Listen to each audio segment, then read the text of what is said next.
Em agosto de 1945, o mundo prendeu a respiração. A Segunda Guerra Mundial, que já durava 6 longos e devastadores anos, parecia caminhar para um final sangrento e interminável. Na Europa, a Alemanha nazista havia se rendido meses antes, em maio, mas no Pacífico, o Império do Japão lutava com uma ferocidade que desafiava a lógica. Para os soldados aliados, cada ilha conquistada significava um custo altíssimo em vidas. A cultura do Bushido, o código de honra dos samurais, havia sido distorcida pela propaganda militarista, transformando a rendição em uma desonra impensável. Os soldados japoneses lutavam até a morte, e os civis eram incentivados a fazer o mesmo. Para entender a decisão do Japão de finalmente se render, precisamos voltar um pouco no tempo. Durante 1945, os Estados Unidos executaram uma campanha de bombardeios massivos sobre o Japão.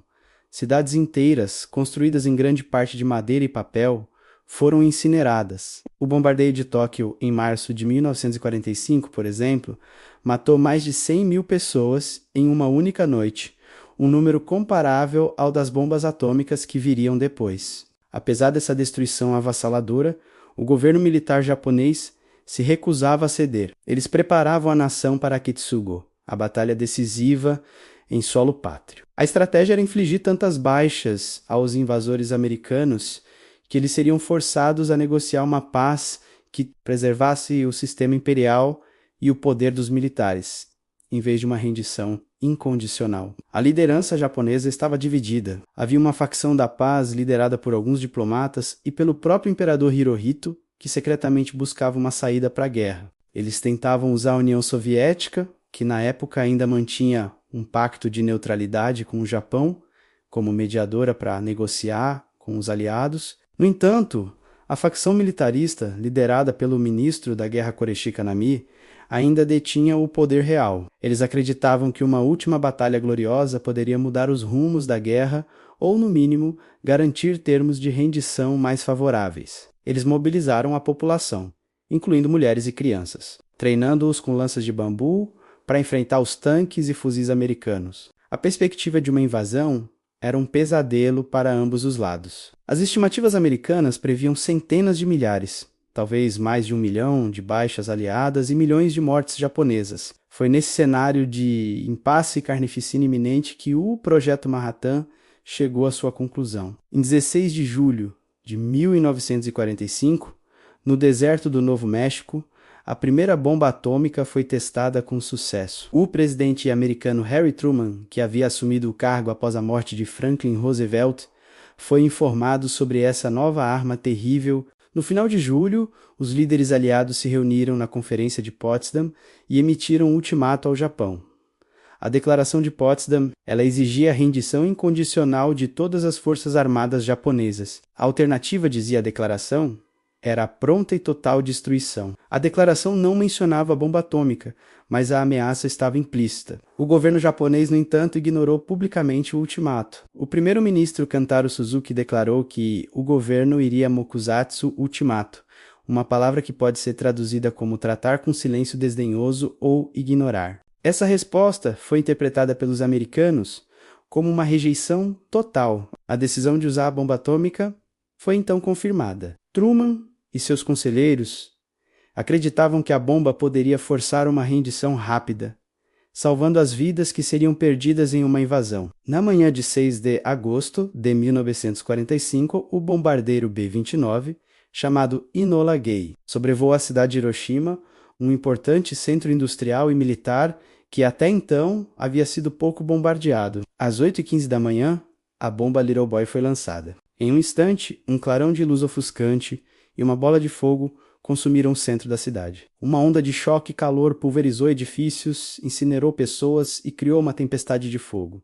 Dezenas de milhares de pessoas morreram instantaneamente. Nos dias e meses seguintes, muitas mais morreriam por queimaduras, ferimentos e os efeitos terríveis da radiação. A notícia do que aconteceu em Hiroshima demorou a chegar e a ser compreendida em Tóquio. Os relatórios iniciais eram confusos, falando de uma explosão gigantesca e da destruição completa de uma cidade. Os militares, a princípio, se recusaram a acreditar que uma única bomba pudesse causar tal devastação. Mas mesmo com a confirmação da natureza atômica da arma, A liderança militar ainda relutava. Eles argumentavam que os Estados Unidos talvez tivessem apenas uma ou duas dessas bombas e que o Japão ainda poderia resistir.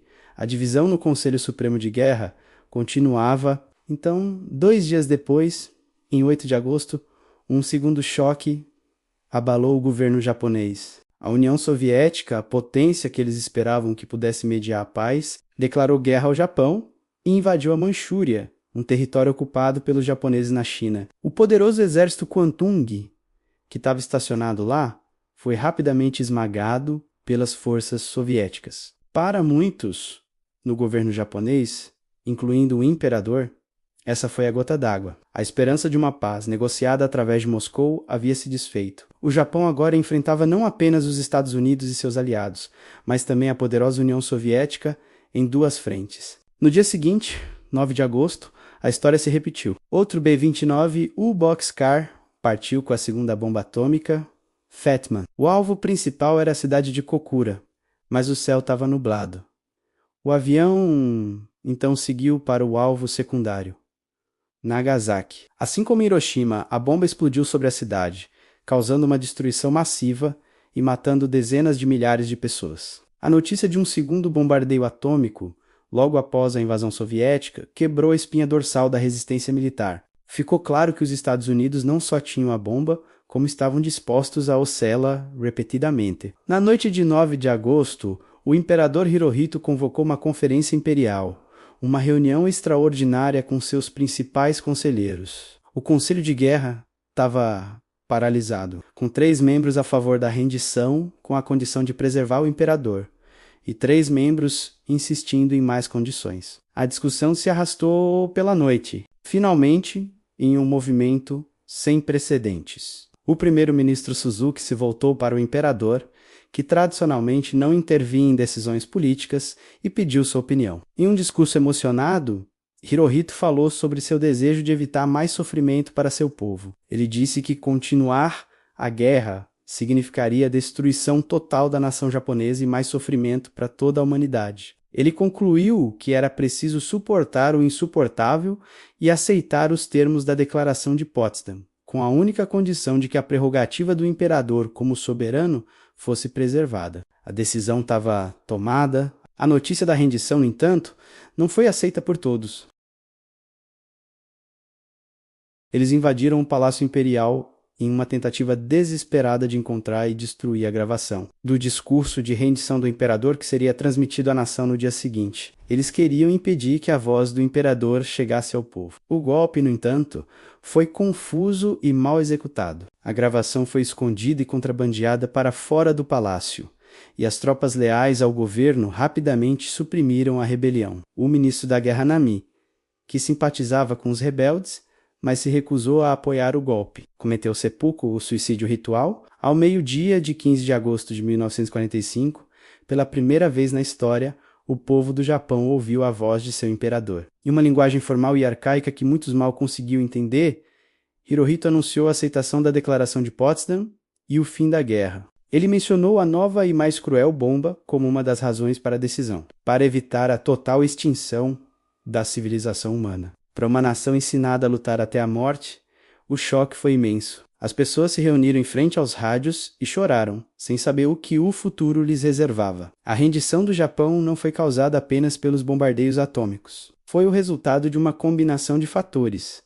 A destruição contínua das cidades japonesas, o bloqueio naval, que estrangulava a economia, a declaração de guerra soviética que eliminou a última esperança diplomática e, finalmente, as bombas atômicas que serviram como o choque final. Elas deram à facção da paz o argumento decisivo e ao imperador a justificativa para intervir e quebrar o impasse militar. A cerimônia formal de rendição ocorreu em 2 de setembro de 1945, a bordo do navio de guerra americano USS Missouri, na Baía de Tóquio. Representantes do Japão assinaram um instrumento de rendição na presença do general Douglas MacArthur e de delegados de outras nações aliadas. A Segunda Guerra Mundial havia finalmente terminado. O debate sobre a necessidade e a moralidade do uso das bombas atômicas continua até hoje. Mas uma coisa é certa.